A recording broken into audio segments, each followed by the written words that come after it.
Ryan, huge congratulations into the semi-finals of the World Grand Prix. Just sum up what the emotions like sat there right now. Well, obviously I'm absolutely buzzing with that. It's a great feeling to win that match and get through. Obviously it was, like you say, a really topsy-turvy match. Could have went either way. The luck was on my side tonight, I think. Yeah. We saw Rob took out a couple of huge finishes to pile the pressure back on you. At that moment, are you thinking that it's not your night when he keeps hitting these big blockbuster finishes? No, not really. I'm thinking. I thought the first two sets were a bit scrappy, and then the third set I thought I played really well to go 2-1 ahead. And then, obviously, the second set I thought Rob played really well, took out some great checkouts. But I was sitting on a finish. I felt like I'd done my job. I put him under loads of pressure. He responded to it. Fair play to him. I mean, he's a class player. That's what you expect from him. You just keep going. Trust that you've started to play well. You're in a bit of the rhythm. Just don't think about it. Just go for the next leg and see what happens. That's what I was telling myself. All the way through. Last time you were sat there, you said that you were a danger and players shouldn't underestimate you. You're now 2 games from glory. Are you starting to dream of lifting that trophy yet? Oh, I've dreamed about lifting the trophy since I joined the PDC, and I've only had one attempt at it before, and I think I missed 7 match starts to beat Dave Chisnell, and he went on to get to the semi-final. So I always felt like this is the competition for me.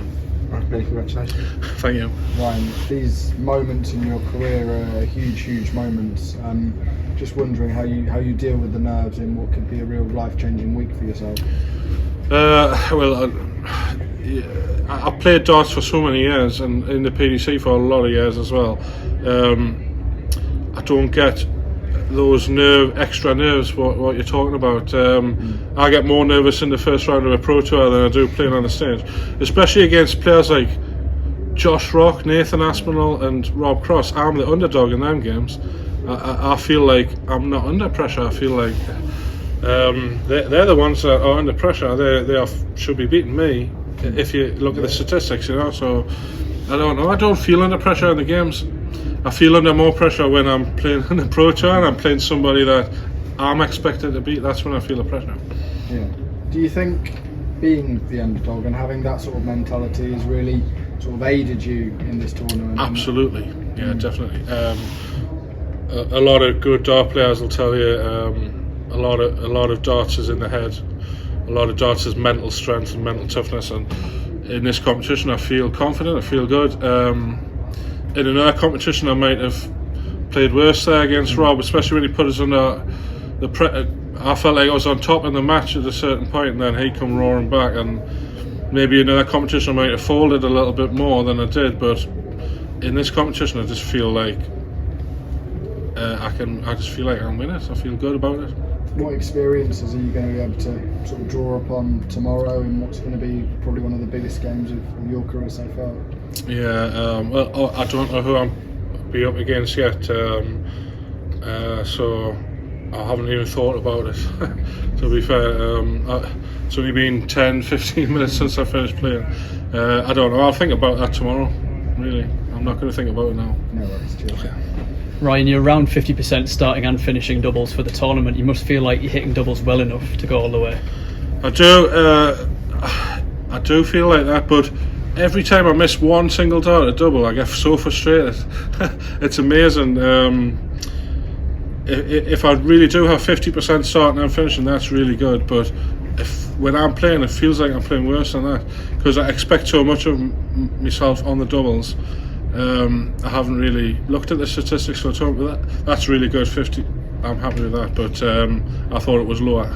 The format now goes up to best of 9. Are you confident that you can maintain that over the extended format? Yeah, definitely. I've maintained it for 8 years. I can do it for 5 sets. Yeah. It's either Luke Humphries or Johnny Clayton tomorrow. Luke was the man to stop you at the Players' Championship finals. Would you fancy a little bit of revenge if it was to be Luke? Yeah, definitely. Why not? You know, I know Luke Humphries is not just a good player. He's a generational player. He's that good. But over this format, I feel like I can equal him over a long format, and I'm going to really try my best. And I don't feel like he should be long odds on favourite. I think I should be closer to him than what many people might think. Cheers, Ryan. Thank you. Ryan, when Rob came into this tournament, by his standards, his record here was horrific. Do you look at that when you play someone like Rob and feel that you've got more of a chance to get that extra motivation? No, I don't look at things like that. Rob told me when we were chatting about his record here, maybe it was an attempt at mind games, but things like that go over my head. I don't tend to concentrate on things like that unless it's my own personal statistics. I don't look at other players' statistics.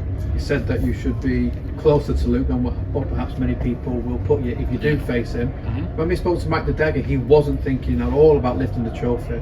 If you've got half an eye on that, do you really believe that you can go on Sunday and lift that first major? Yeah, I do. Yeah, I really think that. Yeah, 100%. When you've been putting all the years on the Pro Tour, is it such a relief to finally make these big strides? Was it 8 or 9 years you've been saying, now in the top 32, now in back-to-back major semi-finals last year and now this year? Not so much a relief, because I think I would have done a lot better in my 8 years in the PDC if I hadn't had so many injury problems over those years. I've had a couple of really big setbacks in my career. I had a problem with my right leg where I couldn't put any weight on it for 6 months. That set us back a long way, where I couldn't practice. And another one, I was hospitalised with pneumonia, and that set us back another 6 months as well. So I feel like